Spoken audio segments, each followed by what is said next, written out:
Welcome back to the Mid-Year Mitch YouTube channel. In today's episode, I wanted to talk about some of the latest sales at Barrett-Jackson because after watching a 63 split window and a 67 convertible sell for almost $2 million with fees, I'm kind of feeling inspired. Maybe it's time we finish one of these cars with one of those chassis and see what we can do. If you guys are new to the channel, check out some of my older videos to see what we've accomplished in the last 5 years. But the quick synopsis is I start off with wrecked Corvettes or rusty Corvettes. I take them apart, rebuild the birdcage, skin them in fiberglass, and send them off to their next home. I've done that with a lot of 63 split windows. I've done that with a few convertibles and a few 67 convertibles. And the Misfit split, the Scalp split, the Field Find split, and the yellow 67 convertible all went to the same person, and they sold for good money at auctions throughout the last 5 years or so. They've sold at Mecum, Barrett-Jackson, and some of the internet auctions. They've done really well. And I was thinking, maybe it's time that we throw one of our cars in the ring. I know a lot of you guys have been asking to see one that's done, that you want to see some body work, you want to see one get finished, you want to see one drive under its own power. Well, maybe it's time that we entertain that a little bit more. These cars are selling for a lot of money, and maybe it's time that we showcase what we can do. A lot of my cars have been hidden behind somebody else's name because some people don't want to disclose what the car started off like. And, I have to respect their opinion, but I believe these cars are really great. I believe that going through the birdcage and fixing everything, fixing all the fiberglass, reskinning it in new panels, making sure all the bond seams are really tight, we're basically rebuilding the car over again, which a lot of these, 67 Camaros, 55 Chevys, all that stuff, they started out life like that as well. So I don't think there's anything wrong with it. So maybe it's time that we see what we can do. I have a 63 split window top, brand new, right here behind my head. Maybe it's time we take that top. I have a nice bird cage that we can rebuild, a couple nice doors, I'm getting a nice floor in, I have a new firewall. Maybe it's time we put all that stuff together and try to build our own car and see what it does. I have a good relationship with the boys at the Roadster shop. I have a really good interior guy in town. There's a really great engine guy, so maybe he can help us with the wiring, the engine, and maybe I can rope Kevin into helping me out with some paint and bodywork. Maybe we can put a little team together here, and this isn't anytime soon. This would have to be in like 2026 because I'm already full up for 25. I really don't want to because there's a lot more risk. I know what I can do with something like this. I know how long it takes me. I know about how much money it's gonna cost. And for me, I can keep the workflow going. We did it with my red 63 split window. That car is beautiful. I love that car, and it's a blast to drive. I'm working on some deals now with a friend who makes a lot of parts, fiberglass and other various parts. So maybe this would be a great opportunity to showcase some of their new products and some of their current products, just to say, these are really great products. I stand behind them, and this is what that car sold for. I think I'm pretty good at building cars, and I think I do pretty well at editing videos, but I need your help. I need you guys to help this channel grow. If you can help spread the word. I know you guys are already doing really good messenger work, but if we're gonna do something like this, we need the channel to be closer to like 50,000 subscribers. We need some momentum here because a build like this is not going to be cheap, and a build like this needs to have some more viewers behind it to help get big names like that to help back us and to help support the channel and just, make this feasible because I'm still looking for a house. We're trying to have a family at some point. We just got married. This is a lot of money to invest into a car. It's a little scary when you think about it, but I don't know. Tell me what you guys think. What would you like to see? And please, if you're watching this video and you haven't subscribed, please do so, and please tell a friend too. It really, really, really helps, and maybe we can get something going here. Now let's jump into some of my favorite Restomods that just sold at Barrett-Jackson Scottsdale. So I would say this split window is my favorite from the sale, and typically I like cars that look really original, but this car has some custom touches. You can see the spine back here is a lot more pronounced. We'll see it in more pictures. The rear windows are a lot larger than they originally were. They're just physically larger. But the reason I really like this car is because it is presented by Peter Brock. There's his signature there. I had the opportunity to meet Pete Brock at Corvettes at Carlisle 2013, walking around the split window display. And this is his version of a split window because he's the guy that originally drew the car. And he made some modern changes to it to reflect, just the Restomod culture, but he also made some changes to this car to emulate his original drawing. And I think the rich colors in here, the silver on the outside, I didn't even realize this is green on the inside with the kind of saddle colored seats and all the stitching. The steering wheel is very detailed. The gauges all look very nice. The door panels are clean. I really like what they did with the back, with a different kind of carpet, which is kind of like a two-tone color. Back here, the treatment around the split is also nice, and I'm sure there's speakers or something tucked in here. So all that treatment looks very nice. It's very clean. It kind of has an Italian feel with the mirrors. There's no vent windows on this, which I like vent windows on these. There's his signature down there. I think this is just a very beautiful car. You can see Peter Brock. This car I wish would have sold for more. $325. Personally, I believe this car should have sold for more because of the history of it and because of the creativeness. He's got kind of a knockoff wheel style wheel. The headlights are here, they're sunken in. They're not necessarily hideaway, which is an interesting look. It kind of actually makes it look a little more like a Stingray. But if we come around to the back, you can check this car out. This is lot 1363. You can see the back windows are much bigger, which is how he kind of drew the car originally. And the spine is original from here to here, and then from here back, it starts to build up. It's got a lot more height, and it goes through the gas door to kind of keep that spine. You can really see it there. So that's a little more like his drawing. You can really get a good look at the gas door. So typically I like to see them more original, but this car I believe is really unique. It's a one of one because Peter Brock is the one that designed the car originally under Bill Mitchell's design team, and this is his spin on it because GM made some changes to the car to make it more production ready, and maybe they just wanted to tweak a couple things. But I really like this car. This is definitely my favorite of the sale. And now this guy sold for a lot of money. With fees, it almost sold for $1 million. So this is, what was this, lot 1368, I believe.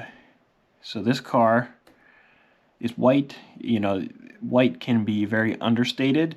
It can be very sometimes bland, but I think with this wheel choice, it also looks great with the parking lights turned on. I think it's a really classy color with the rich color of the interior coming through, the big knockoffs. It's just a really nice look, and he has a little bit different color in the engine bay to kind of bring that out, to kind of like a Dave Kindig type color scheme. Yeah, the interior is very rich colored, lots of lighting in it. I think it's a pretty nice car. It presents well. So definitely check this one out. It's nice, and this, I believe, is the most expensive 63 Restomod that we have seen so far. He's even got, looks like, a little bit of lighting in the sill plate there. So this is a nice looking car, and it came with a partner, a 67 Roadster, which also sold for like 800, I think it was 800,000 before fees. And this is the twin to the car, exactly the same, except it has a different hood. It's a convertible, and it has side pipes. So again, it's a very nice car. Personally, I never really liked these actuators on the hoods. I think it's kind of a gimmicky thing, and I think they look kind of clunky. But a lot of people like that aesthetic, and they like the way that that pops the hood on the auction block, and I guess that helps raise the price. So there's that pair, which went to Rick Hendricks. This car here, personally, I don't like seeing Stinger hoods on 63s as much as they use them. I think they're a little overused, but I love the silver blue. The red accents definitely add something to it with the black Stinger. So it looks like a lot of these cars are LS powered.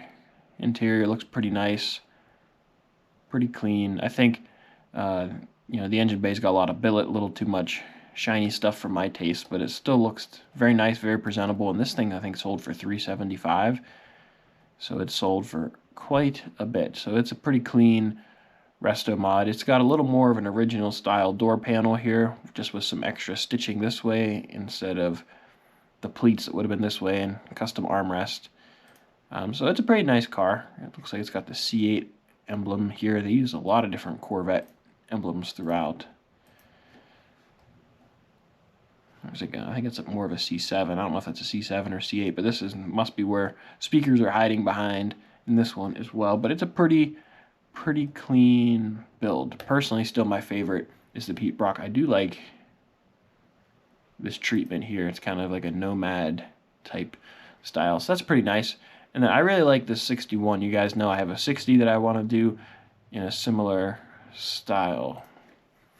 So this one has the treatment that I like whenever they put the earlier style grille and headlights and stuff on it. Just to that face just looks so much better. And then it's got obviously the 61 back, and there's a lot of military type colors under here. Yeah, very bright white or off-white interior, kind of cream colored. It's a nice car. I probably would have picked a different color for the engine compartment. The seat stitching's nice. Original style gauges. Is that heated? I don't know what that is. Heated seats.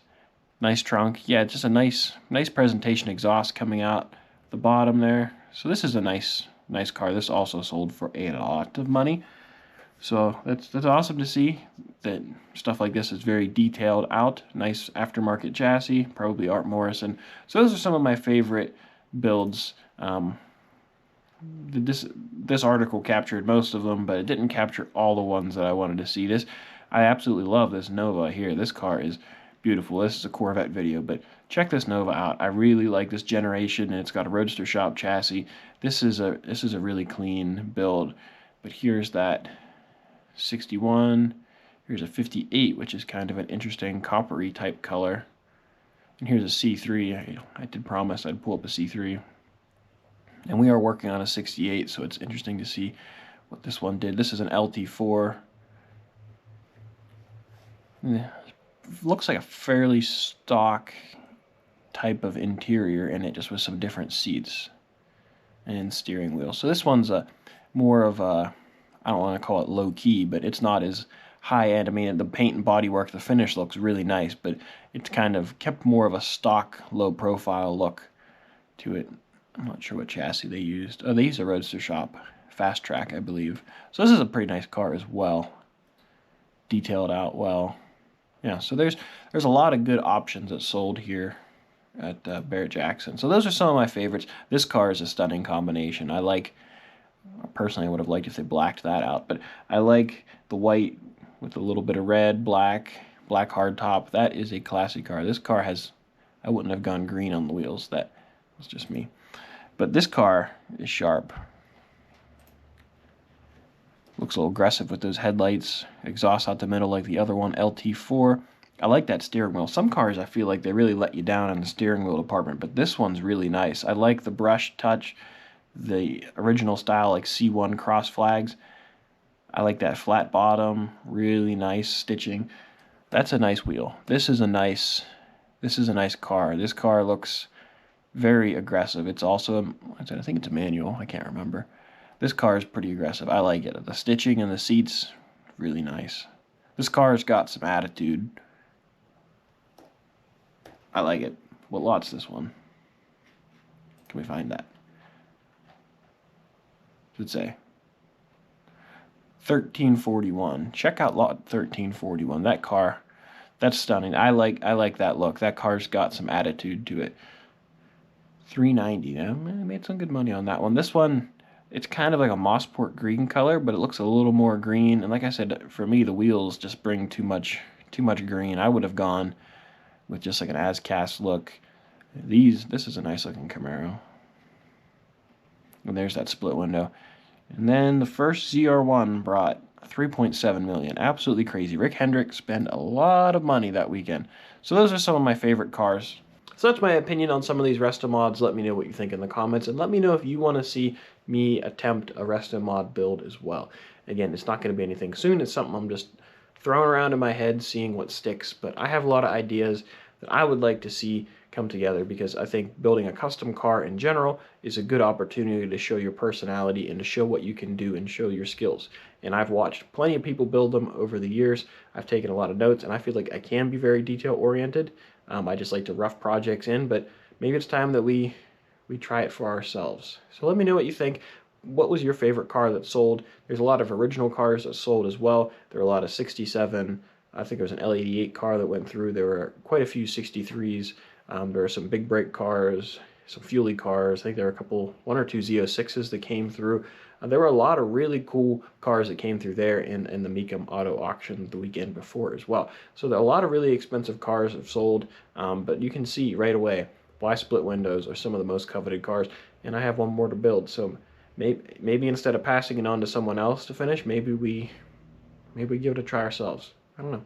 I have a lot more videos planned on Restomod type content, so if you'd like to see this stuff, let me know, because I can keep this stuff coming. I enjoy this type of build, and I think there's a lot of really cool cars coming out there that you're not going to want to miss. But I have to go back to the garage and get to work on finishing up that split window. If you enjoyed the video, please give it a thumbs up. Don't forget to subscribe, and I have a lot of work to do, so I'll catch you guys later.